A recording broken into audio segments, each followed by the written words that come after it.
Boston cream donuts, my friends. In a time of uncertainty, I think that's one of the happiest things you could hear right now. So stay tuned and see how to make the best Boston cream donuts you'll ever have.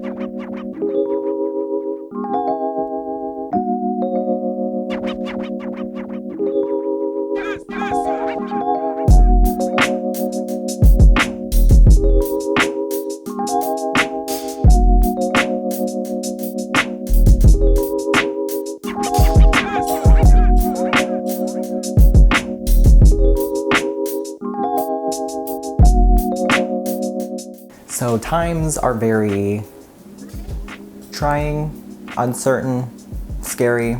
It's just, this is a mess. And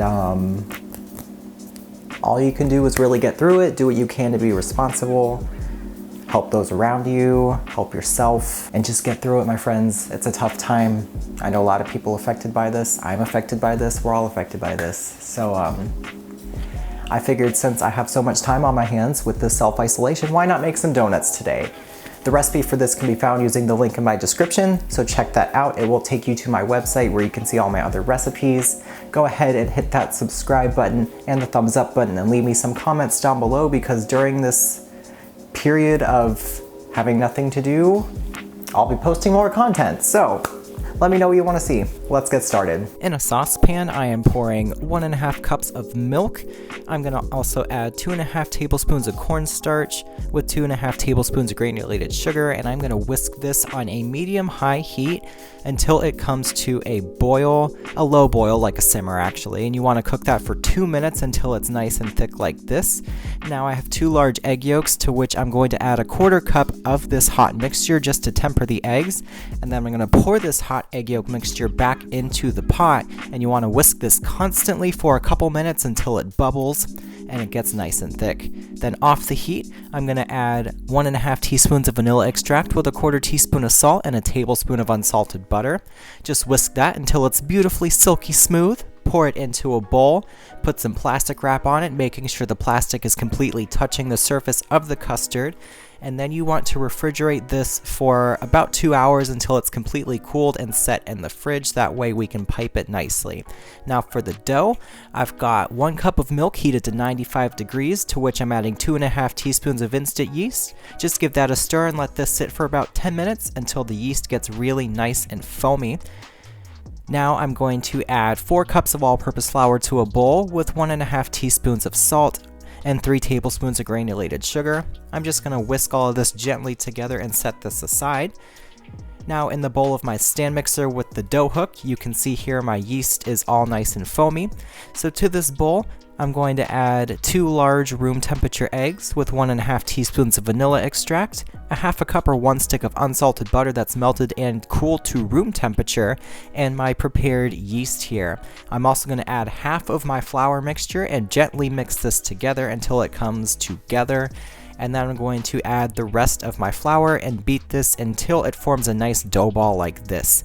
Now on a lightly floured surface, just knead your dough for just a couple minutes until it comes together into a nice cute little ball. Brush away any excess flour. I put a little too much on there. I don't want to dry out my dough.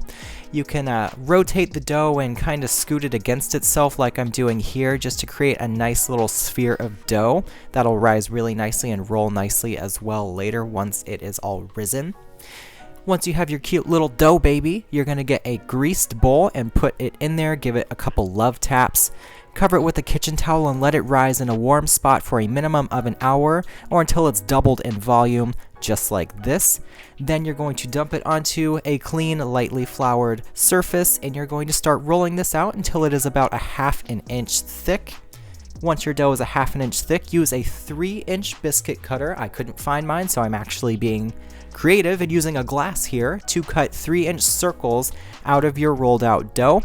Keep doing this, and once you have your little cutout pieces of dough, you're going to put them on a sheet with parchment paper that is lightly floured, and you're going to repeat this process, re-roll your dough until you have used all of it. And then once you've done this, cover that sheet with a kitchen towel, put it in a warm spot, and let it rise for another hour until they look like this and they're nice and puffy. Now you're going to put about 1/2 gallon, yes that's right, of vegetable oil in a Dutch oven, heat it to 350 Fahrenheit, and then gently drop in about 3 or 4 of your risen donuts. You want to cook them for 2 minutes on this side until they're nicely golden brown. Give them a flip and cook them for another 2 minutes, and then move them to a cooling rack to dry and cool completely. Now to assemble these, I'm using a chopstick, that is what I figured worked best, to poke a hole and kind of hollow out the little just a middle to make room for that custard. And now I'm going to make my ganache, so I have 6 ounces of semi-sweet chocolate chips. And in another dish, I'm going to pour in half a cup of heavy cream that I'm going to heat in the microwave for about 30 seconds until it is nice and steaming hot. And I'm going to pour that hot cream over my chocolate chips, let it sit for 1 minute so it melts them completely without overheating them. And then I'm going to use a whisk to gently mix all of this together so we get a nice, silky, smooth, and shiny chocolate ganache that we can dip our donuts in. Now to assemble these donuts, I'm going to take a donut and the custard, which I've put in a piping bag fitted with a small round tip. That's just going to make the insertion process a little bit easier. I can't even keep a straight face. I'm going to put the piping bag in the donut and gently squeeze the custard into there until it is all the way full. If it comes out a little bit, that's okay. Just wipe it off and repeat this process with the rest of your donuts. If you want to not eat all these at once, only fill the donuts you intend to eat right away. Otherwise, you can just put the unfilled donuts in a bag, fill them, and top them as you please. So once you've filled all the donuts that you intend to eat or serve today, you're going to then take them and gently dip them in your chocolate ganache, making sure they're nicely coated on that top surface, and then just give them some shakes and twirls. Make sure the excess drips off of there so that they set nicely. And that's it, my friends, Boston cream donuts. So who knew you could have these beautiful little donuts? I would say with just a few simple steps. It was a lot of steps, but it's, not that bad of a process. Just have some patience and it's well worth it.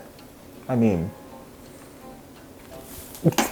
anyway, link in my description leads you to the recipe on my website. Leave me some comments, hit the thumbs up, hit the subscribe. We will get through this together. Thank you guys so much for watching me today. I hope you have a great rest of your day, and I'll see you next time.